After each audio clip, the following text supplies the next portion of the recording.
नमस्कार दोस्तों, मैं बहादुर सिंह बीएस के गार्डन यूट्यूब चैनल में आपका स्वागत है। दोस्तों आज हम बात करेंगे ऑर्गेनिक कार्बन के बारे में। तो ऑर्गेनिक कार्बन को मिट्टी में बढ़ाना क्यों जरूरी है, तो इसको हम विस्तार से समझेंगे। इसका क्या फायदे हैं, क्या नुकसान है सभी को। तो ऑर्गेनिक कार्बन के लिए दोस्तों मैंने कुछ सवाल ले लिए हैं जिससे कि कोई टॉपिक छूट ना जाए।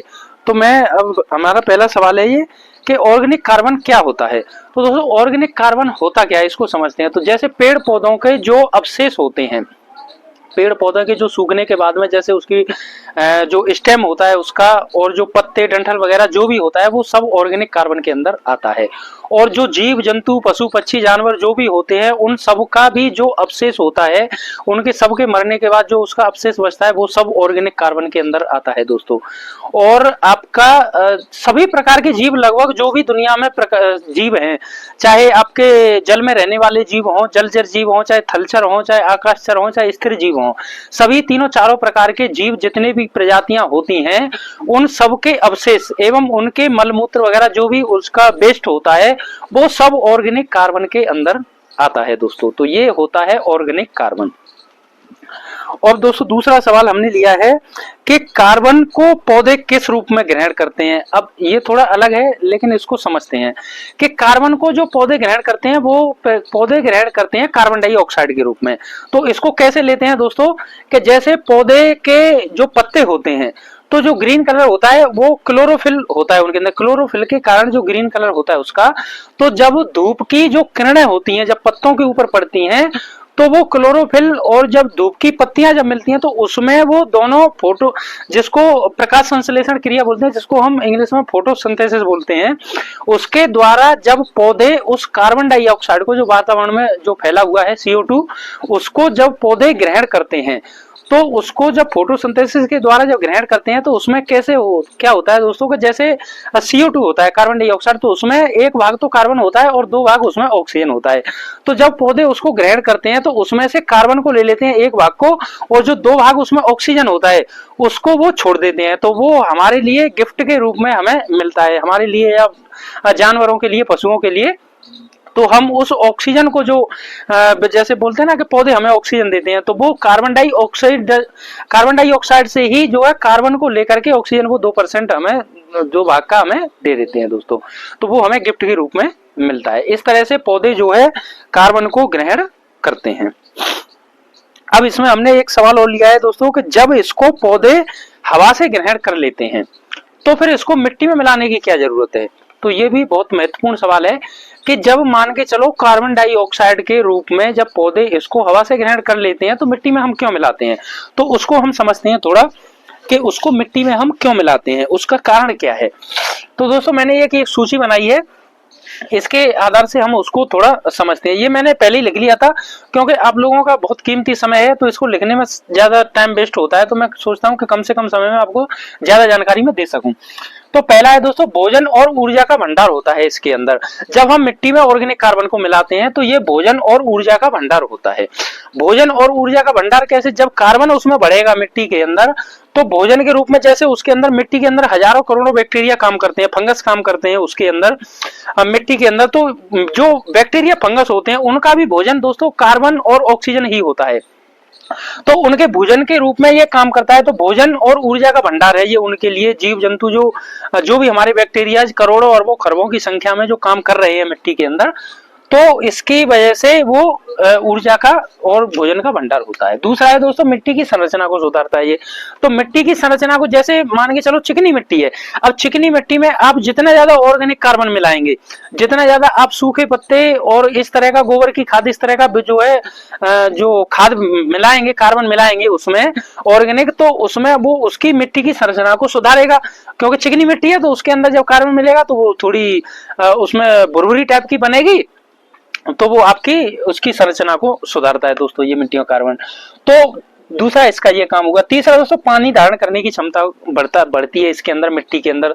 तो ये मिट्टी के अंदर पानी की जो होल्डिंग कैपेसिटी है वो इसके अंदर बढ़ जाती है, क्योंकि जितना ज्यादा कार्बन डालेंगे उतना आपके पानी को रोकने की क्षमता बढ़ेगी इसके अंदर। तो ये तीसरा काम ये करता है। दूसरा चौथा ये पोषक तत्वों की आपूर्ति करता है। तो पोषक तत्वों की आपूर्ति कैसे करता है, जैसे मान के चलो उसमें हम ऑर्गेनिक कार्बन हमने मिट्टी में डाला, तो मिट्टी में जब ऑर्गेनिक कार्बन हम जितना ज्यादा डालेंगे उसमें उतनी ज्यादा बैक्टीरिया का खाना होगा, बैक्टीरिया उसमें सक्रिय होंगे तो वो काम करेंगे अच्छे से। तो जो पोषक तत्व उसमें पड़े हुए हैं इधर उधर, तो जो सहजीवी जो बैक्टीरिया हमारे काम कर रहे हैं तो वो उन पोषक तत्वों को तोड़ के और पौधे की जो है देने का काम दोस्तों वो करेंगे। तो इस तरह से ये पोषक तत्वों की आपूर्ति करता है मिट्टी के अंदर। अब पांचवा दोस्तों जड़ों का विकास करता है। तो जड़ों का विकास भी ये किस तरह से करता है कि जब मिट्टी पोरस हो जाती है हमारी इसको डालने से, तो जड़ें आसानी से फैलने लग जाती हैं इसमें मिट्टी के अंदर। तो जड़ें आसानी से फैलती हैं और इसके अंदर कुछ ऐसे बैक्टीरिया भी होते हैं जैसे माइकोराइजाए, ट्राइकोडर्मा और उस तरह के कुछ जो नाइट्रोजन फिक्सेशन बैक्टीरिया होते हैं, राइजोबियम वगैरह के इस तरह के, तो वो हमारी जड़ों के सहजीवी जो जीव होते हैं, जो बैक्टीरिया होते हैं, तो वो जड़ों का विकास इसका कराते हैं और इसके भुरभुरी होने की वजह से भी जड़ें इसको आसानी से फैलती हैं इसके अंदर। तो ये जड़ों का विकास करता है दोस्तों। ये सारे फायदे हैं इसको मिट्टी में मिलाने के, इस वजह से हमें मिट्टी में इसको मिलाना जरूरी हो जाता है, या इसको आप ऐसे समझ सकते हैं, यानी कि मिट्टी में कार्बन और पौधों की जड़ों की और मिट्टी की सेहत को ये बनाए रखता है दोस्तों, ऑर्गेनिक कार्बन इसमें मिलाने से। तो आपने इसके फायदे समझ लिए, तो इस वजह से हम इसको मिट्टी में डालते हैं और मिट्टी में डालना जरूरी है दोस्तों। अब हमने एक प्रश्न और लिया है ये कि ये बहुत महत्वपूर्ण प्रश्न है कि source to increase organic carbon in soil. तो ये इसका जैसे कि मिट्टी में कार्बन बढ़ाने के तरीके क्या है, सोर्स क्या है, तो इसके हम कैसे इसको मिट्टी में बढ़ा सकते हैं, तो उनका तरीका भी जब हम समझ लेंगे तो इसमें मिट्टी में हम कैसे बढ़ाएंगे वो हमें आसानी हो जाएगी। तो पहला है दोस्तों हरी खाद के रूप में आप इसमें मिट्टी में कार्बन ऐड कर सकते हैं। इसमें हरी खाद में आपका बरसीम, ढैंचा, सनई वगैरह इस तरह की मटर की जो सब्जी इस तरह की क्रॉप आती हैं, तो उनको आप उगा करके बीज डाल दीजिए उसमें। 45 से 50 दिन की जब आपकी जो क्रॉप हो जाती है तो उसको आप मिट्टी के अंदर मिला सकते हैं, तो वो आपका हरी खाद का काम दोस्तों करते हैं ये। और दूसरा गोबर की खाद इसमें डाल सकते हैं। जब गोबर की खाद आप डालेंगे तो गोबर की खाद में कार्बन होता है, तो उसमें ये इस तरह से भी कार्बन मिट्टी के अंदर बढ़ा सकते हैं आप।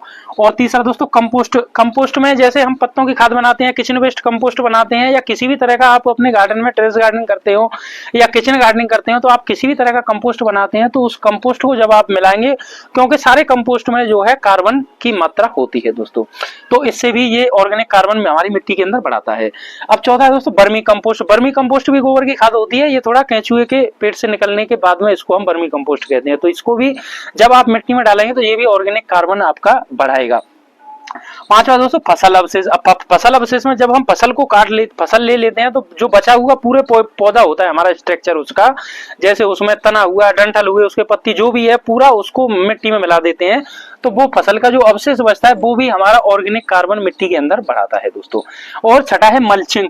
तो मल्चिंग भी एक ऑर्गेनिक काम बढ़ाने का काम करता है दोस्तों। मल्चिंग कैसे काम करता है, जैसे हम मल्चिंग करते हैं, तो मल्चिंग में क्या होता है कि मल्चिंग जो हमारे जो बैक्टीरिया काम कर रहे हैं मिट्टी के अंदर, तो इसका जो ऑर्गेनिक कार्बन जो होता है इसका क्षय भी होता है दोस्तों। क्षय कैसे कि वो जो कार्बन होता है मिट्टी के अंदर, वो वापस से कुछ बैक्टीरिया जैसे होते हैं कि वो उसको वापस से उसमें कार्बन डाइऑक्साइड में वो मिल जाता है दोबारा से। तो जब हम मल्चिंग करते हैं तो वो उस क्षय को रोकता है मल्चिंग करना। तो मल्चिंग भी काफी हमारी मदद करता है इसको ऑर्गेनिक कार्बन को रोके रखने में और बढ़ाने में। सातवां है दोस्तों जैविक घोल। अब जैविक घोल में हमारा जीवामृत आता है, पंचगव्य आता है, और हमारा कई तरह के इसके तरल जो लिक्विड खाद आते हैं वो आते हैं, जो जीवाणु खाद बोलते हैं हम इसे। जैसे पुराने जमाने से खेतियां होती आ रही हैं, तो इसमें आपका जो इसमें जैविक घोल में जीवामृत और पंचामृत जैसी तरीके की चीजें आती हैं। तो अब मैं आपको टेरेस गार्डनिंग के लिए मैं बताऊं आपको, किचन गार्डनिंग वालों के लिए, कि वो अगर इसको नहीं बना सकते तो उनके लिए एक सिंपल तरीका है, जैसे हम बायो एंजाइम बनाते हैं। बायो एंजाइम बनाना हमारे लिए बहुत आसान है और आसान तरीके से बन भी जाता है। तो आप बायो एंजाइम बना करके, वो एक जो बायो एंजाइम होता है उसमें करोड़ों अरबों खरबों बैक्टीरिया होते हैं, और वो भी हमारा जैविक घोल ही होता है दोस्तों, क्योंकि उसमें जैविक जो बैक्टीरिया होता है उन्हीं का घोल होता है, उसको जैविक घोल बोलते हैं। तो उसको आप मिला करके अपनी मिट्टी के अंदर ऑर्गेनिक कार्बन को जो है दोस्तों बढ़ा सकते हैं। ये सबसे सिंपल तरीका है हम गार्डनर के लिए और जो किचन गार्डनिंग वगैरह करते हैं उन लोगों के लिए। 8वां है दोस्तों दलहनी फसलें। अगर आप दलहनी फसलें लगा सकते हैं तो दलहनी फसलें भी लगा सकते हैं। दलहनी फसलों से भी जो है ऑर्गेनिक कार्बन बढ़ता है दोस्तों, क्योंकि इसके अंदर दलहनी फसलों की जो जड़ें होती हैं उसके अंदर कुछ ऐसे बैक्टीरिया जो होते हैं, जैसे नाइट्रोजन फिक्सेशन बैक्टीरिया होता है, राइजोबियम वगैरह इस तरह के, तो वो भी जो है जो कार्बन फिक्सेशन बैक्टीरिया होते हैं KSV के जो उस तरह के, तो ये आपके कार्बन को बढ़ाते हैं। तो दलहनी फसलें भी हमारा ऑर्गेनिक कार्बन बढ़ाने का काम करती हैं। तो ये दोस्तों 7-8 प्रकार के ये हमारे तरीके हैं हमारे ऑर्गेनिक कार्बन बढ़ाने के। मिट्टी में हम किस तरह से ऑर्गेनिक कार्बन को बढ़ा सकते हैं। तो दोस्तों ये कैसा कार्बन होता है, तो इसको भी हम थोड़ा समझ लेते हैं कि इन चीजों से जब कार्बन जो बढ़ता है वो कार्बन एक ऐसा कार्बन होता है कि बहुत तेजी से कार्बन उसमें बनता है और पौधे को मिलता है फसल को, तो वो 2-3 साल तक ये आपका काम करता है मिट्टी में। जब आपने सुना होगा कि किसानों को लोग बताते हैं कि जैसे आप गोबर की खाद वगैरह डालेंगे तो वो 3 साल तक आपके मिट्टी में काम करती है, उसके बाद में उसकी जो मात्रा है उसकी जो खत्म हो जाती है खाद की, तो वो फिर उसमें आपको दोबारा से डालना पड़ता है दोस्तों। तो ये कार्बन जो है इस तरीके का होता है। इन सब चीजों में जो 8 प्रकार की चीजें ये आपका तुरंत काम करता है, ये साल 2 साल 3 साल तक, उसके बाद में ये आपको दोबारा से फिर से जो है इसका साइकिल जो है चलती रहती है। तो ये इस तरह से दोस्तों काम करता है। अब हमने एक सवाल लिया है कि इसके कुछ साइड इफेक्ट भी हैं, नुकसान भी हैं, तो इसको भी समझना जरूरी है दोस्तों, क्योंकि जब हम फायदे समझ लेते हैं तो हमें नुकसान भी जिस चीज के फायदे होते हैं तो उसके नुकसान भी कुछ हो सकते हैं, तो उनको भी हम समझते हैं इसके नुकसान क्या हैं।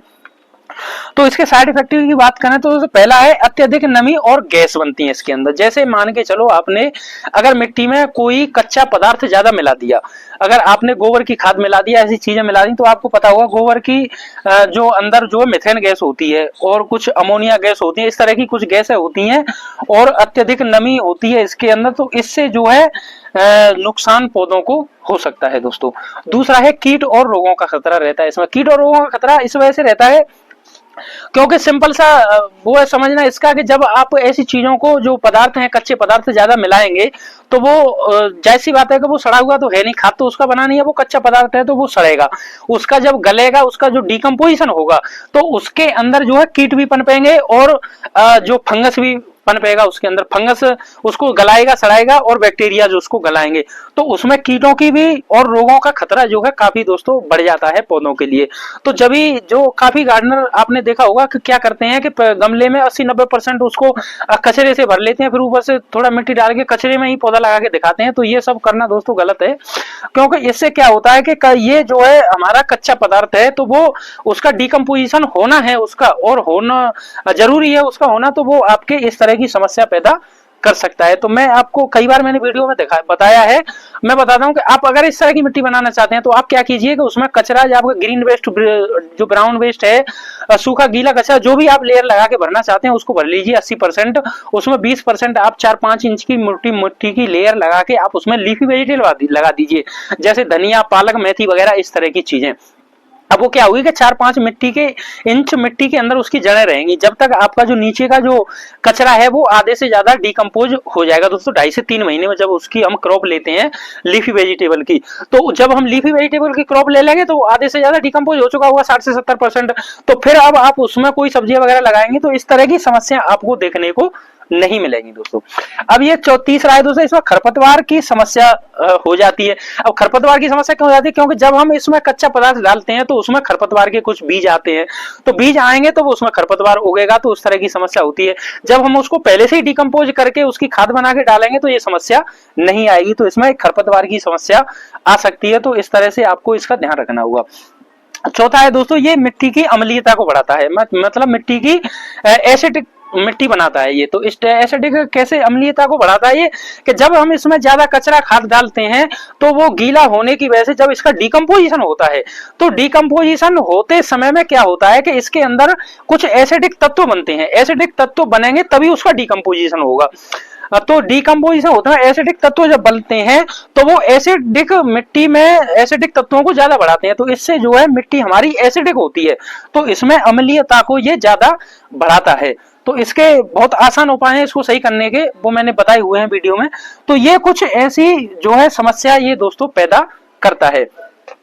तो दोस्तों अब आपने समझ लिया होगा कि इसके जो है मिट्टी में मिलाने ऑर्गेनिक कार्बन होता क्या है, वो भी मैंने आपको बताया, और इसके मिट्टी में मिलाने के फायदे क्या हैं ये भी आपने समझ लिया, और इसके मिट्टी में हम इनको क्या क्या सोर्स हैं इसको मिलाने के वो भी हमने आप समझ लिया, और इससे होने वाले नुकसान क्या हैं ये भी समझ लिया। तो हमने पूरा प्रोसेस इसका ऑर्गेनिक कार्बन के बारे में इसको हमने समझ लिया।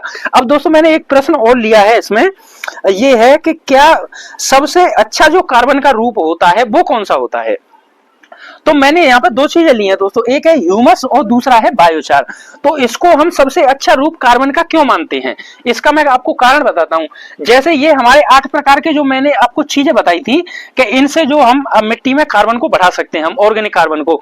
तो ऑर्गेनिक कार्बन जब मिट्टी में बढ़ता है तो ये चीजें हमारी ज्यादा दिनों तक नहीं टिकती हैं, ये 2-3 साल में जो इनका कार्बन जो है खत्म हो जाता है, और हमें ये 2-3 साल तक हमारी मिट्टी में जो है ताकत रहती है इनकी। तो ये 2-3 साल का फॉर्मूला है, ये कम समय का ऐसे समझ लीजिए। और जो ह्यूमस है ना, ये लंबे समय तक टिकता है दोस्तों हमारी मिट्टी के अंदर, तो ये हमें लंबे समय तक जो है कार्बन की मात्रा को देता है। ये हमें ये कैसे कि क्योंकि ये इसके जो सड़ने के बाद में जो खाद होता है, खाद के बाद का प्रोसेस होता है जो ह्यूमस का होता है। तो ह्यूमस हमारी मिट्टी में आपको 400-500 सालों तक इस तरह से काम करता है दोस्तों। तो ये ज्यादा अच्छा इसका रूप माना जाता है कार्बन का, ह्यूमस। और दूसरा है दोस्तों बायोचार। अब बायोचार में क्या होता है कि बायोचार तो ऐसे समझ लीजिए आपके हजारों साल तक आपकी ये मिट्टी में काम करेगा बायोचार। इसके अंदर तो काफी सारे बेनिफिट है, और ये बायोचार ऐसे समझ लीजिए ये तो उनका जो जीवाणु होते हैं, जो हमारे बैक्टीरिया जो होते हैं, उनका ये घर होता है, उनको घर बना के इसमें रहते हैं। इसको ऐसे समझ लीजिए जैसे एक झोपड़ी होती है और एक महल होता है, तो ये बायोचार उस महल के रूप में काम करता है उन हमारे बैक्टीरिया और जीवाणुओं के लिए, और ये लंबे समय तक इसमें जो है हजारों साल तक ये मिट्टी में आपके कार्बन को देता है दोस्तों। तो ये बहुत ही दो जो रूप हैं कार्बन के, ये बहुत ही अच्छे माने गए हैं, एक ह्यूमस और उससे भी ज्यादा माना जाता है आपका बायोचार। तो दोस्तों ये पूरा प्रोसीजर मैंने आपको बताया और आपको अच्छे से समझ आ गया होगा ऑर्गेनिक कार्बन के बारे में। तो अब मैं शायद मेरे दिमाग से जो भी प्रश्न थे मैंने पूरे कवर कर लिए हैं, और अगर कुछ प्रश्न रह गए हों जो मैं नहीं समझ पाया हूं, जो आपके उसमें हो, तो आप मुझे कमेंट बॉक्स में दोस्तों बता सकते हैं। और आशा करता हूं कि ये वीडियो आपको बहुत अच्छा लगा होगा, और अच्छा लगा हो तो इसे लाइक, शेयर एंड सब्सक्राइब करें। और अगर आपके सवाल जो इसमें से कुछ रह गए तो आप मुझे कमेंट बॉक्स में बताएं। और अगर आप चाहते हैं कि जैसे मैंने ये कार्बन के ऊपर ये वीडियो बनाया पूरा, तो आप जैसे 17 पोषक तत्वों में से ये एक पोषक तत्व था हमारा कार्बन, तो अगर आप चाहते हैं कि मैं किसी और पोषक तत्वों पे जैसे नाइट्रोजन, फास्फोरस, पोटेशियम, इस तरह के अगर किसी और पोषक तत्व पे आप वीडियो चाहते हैं तो वो भी आप कमेंट बॉक्स में बता सकते हैं दोस्तों। और अगर आप चाहते हैं कि मैं ह्यूमस और बायोचार के बारे में कुछ मैं आपको वीडियो अलग से स्पेशल पूरी डिटेल में बताऊं मैं दोस्तों, ये बायोचार होता है ना, इसको हम बना सकते हैं 24 से 48 घंटे में, लेकिन ह्यूमस को हम नहीं बना सकते, ये प्रकृति का काम है, ये मिट्टी नेचर इसको धीरे धीरे से तैयार करता है ये तो। लेकिन बायोचार को हम बना सकते हैं 24 से 48 घंटे में। तो अगर आप चाहते हैं कि मैं इन पर कोई वीडियो आपके लिए बनाऊं तो आप मुझे कमेंट बॉक्स में बता सकते हैं दोस्तों। तो अगर आपके कोई सुझाव हो तो आप सुझाव भी अपने कमेंट बॉक्स में दोस्तों दे सकते हैं। तो आशा करता हूं कि ये आपको पूरा वीडियो समझ आ गया होगा, और आज के लिए बस इतना ही। पूरा वीडियो देखने के लिए दोस्तों आपका बहुत बहुत धन्यवाद।